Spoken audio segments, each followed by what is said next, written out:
नमस्कार। सर्वप्रथम सभी को नव वर्ष की मंगल कामनाएं। जनवरी का महीना 2023 उदय हो रहा है। कुदरत ठंड का प्रकोप पूरा है, सर्दी अपने पीक पे है। हर साल यही स्थिति होती है। नव वर्ष प्रवेश पे भारतवर्ष में सर्दियों का मौसम, पहाड़ों पे बर्फबारी और ठंड का प्रकोप। यही कुछ दिन पहले तक सोचते थे कि भाई यार इस बार ठंड नहीं पड़ रही, लगता है कि इस बार मौसम गड़बड़ा गया है। पर सारे पूर्वानुमान, इवन कि मौसम विभाग के भी पूर्वानुमान गलत साबित होते हैं और कुदरत अपनी चाल चलती है। और देखिए सब ठंड में ठिठुर रहे हैं और कह रहे भाई त्राहिमाम बहुत ठंड हो गई भाई, अब बस करो। तो ये है कुदरत। जनवरी महीना 2023 आरंभ हो रहा है। एक बहुत बड़ी ग्रहों की खगोलीय घटना घटने जा रही है। 17 जनवरी को शनि महाराज 2.5 साल से मकर राशि में बैठे हुए मकर राशि को छोड़कर कुंभ राशि में प्रवेश करेंगे। मकर भी शनि की अपनी ही राशि है और कुंभ भी शनि की अपनी ही राशि है। और काल परश की कुंडली में देखिए कि 10वां भाव के स्वामी शनि और 11वें भाव के भी स्वामी शनि। 10वां भाव यानी कर्म और 11वां भाव मानी लाभ। तो जैसे कर्म करोगे वैसे फल पाओगे। यही कर्म फलदाता शनि महाराज का आधिपत्य है। और अब कुंभ में प्रवेश करके शनि कुछ देने के लिए तैयार बैठे हैं, लाभ स्थिति में पहुंचा रहे हैं। तो जनमानस को इसका कितना लाभ होगा ये अब 2.5 वर्षों में सामने प्रकट होगा।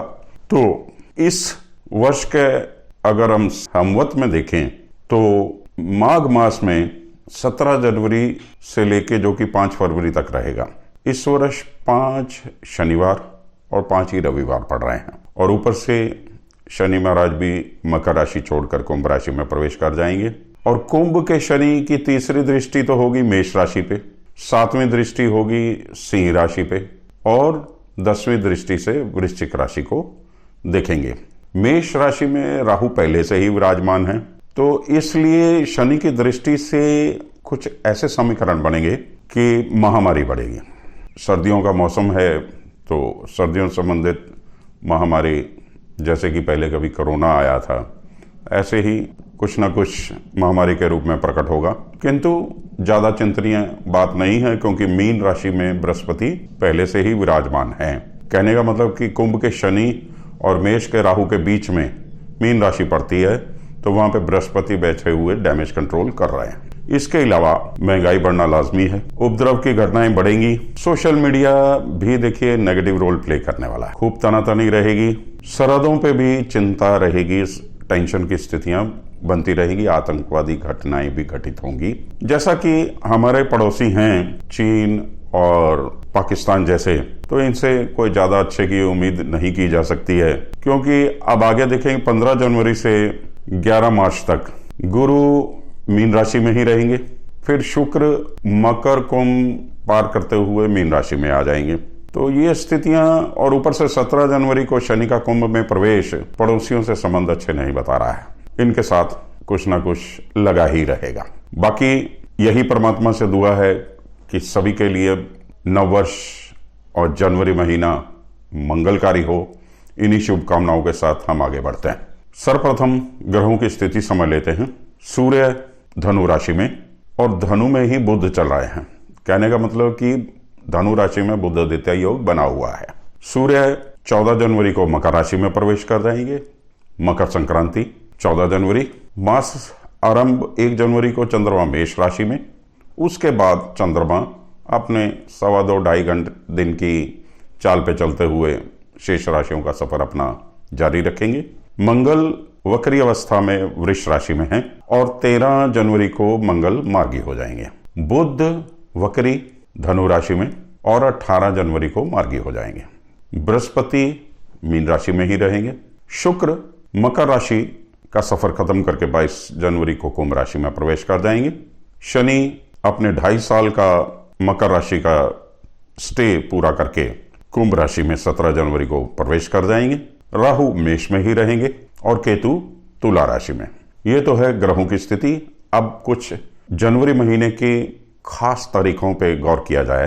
पर्व त्योहार से संबंधित जनवरी का महीने की पहली तारीख ही इंग्लिश कैलेंडर के हिसाब से नववर्ष का शुभारंभ है। पूरे विश्व में हर्षोल्लास से मनाया जाने वाला पर्व 1 जनवरी, फिर 6 जनवरी को पूर्णिमा पड़ेगी, 9 जनवरी को 10वीं पातशाही कलगीधर महाराज गुरु गोविंद सिंह जी की जयंती पड़ेगी, 10 जनवरी को विश्व हिंदी दिवस होगा, 12 जनवरी को स्वामी विवेकानंद जयंती जिसे कि हम राष्ट्रीय युवा दिवस के रूप में भी मनाते हैं, 13 जनवरी को लोहड़ी, 14 जनवरी को मकर संक्रांति और दक्षिण भारत में जिसे पोंगल के रूप में भी मनाया जाता है, 15 जनवरी को इंडियन आर्मी डे, 21 को फिर अमावस्या है, 22 जनवरी से गुप्त नवरात्रे आरंभ हो जाएंगे, 23 जनवरी को सुभाष चंद्र बोस जयंती, 26 जनवरी को देश का 74वां गणतंत्र दिवस और 26 जनवरी को बसंत पंचमी और या कह लो सरस्वती पूजा। ये 3 इंपॉर्टेंट दिन तीनों एक ही 26 तारीख को पड़ रहे हैं और 30 जनवरी को शहीदी दिवस और इसी के साथ गुप्त नवरात्रे समाप्त हो जाएंगे। तो अब हम आगे बढ़ते हैं और 12 राशियों की राशिफल क्या है, किस राशि के भाग्य में, उस पर चर्चा शुरू करते हैं। कुंभ राशि। कुंभ राशि के लिए शनि सिर से उतर के राशि के पेट पे आ जाएंगे। ये भी शनि की अपनी मूल त्रिकोण राशि है। तो स्वग्रही शनि 12वें थे तब भी स्वग्रही थे राशि से, और जब राशि पे पहुंचेंगे वो भी शनि स्वग्रही। तो शनि स्वग्रही कभी भी नुकसान, कोई भी ग्रह स्वग्रही जो होता है वो नुकसान नहीं करता है। और मूल त्रिकोण कुंभ राशि के शनि शाशी योग बनाएंगे। आपको आध्यात्मिक रुचि बढ़ेगी, परमात्मा से नजदीकियां बढ़ाने के लिए गूढ़ विषयों में आप आगे बढ़ेंगे, प्रशस्त होंगे आपके रास्ते। मार्ग में आपको ऐसे देवतुल्य साधु संतों से भी मुलाकात होगी और आपका यह मार्ग प्रशस्त होगा। पराक्रम स्थान में राहु हैं, तो जो आपको प्रकर्मी बना रहे हैं, पराक्रम स्थान का राहु बहुत उत्तम फल देता है, अच्छे लाभ की स्थिति बनाता है। और मासारंभ में ही सूर्य बुध का आय स्थान में बैठना आपके आय को बेहतर स्थिति बता रहा है। आय स्थान का स्वामी बृहस्पति धन स्थान में बैठा हुआ है, आय की स्थिति बहुत उत्तम दिखाई दे रही है। धन स्थान का बृहस्पति आपके कार्यक्षेत्र का भी विस्तार कर रहा है, आपके स्वास्थ्य के लिए भी आपको प्रेरित कर रहा है।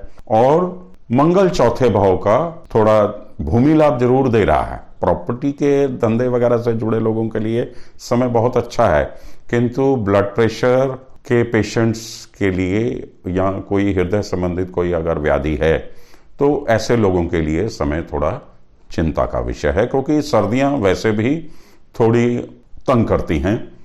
जो लोग ब्लड प्रेशर वैसे ही बढ़ जाते हैं, गरिष्ठ भोजन वगैरह खाना, और कुंभ लगन तो वैसे ही खाने पीने की शौकीन राशि है, तो आपको अपना खान पान पर विशेष ध्यान देना होगा। खर्चे पूरे हैं।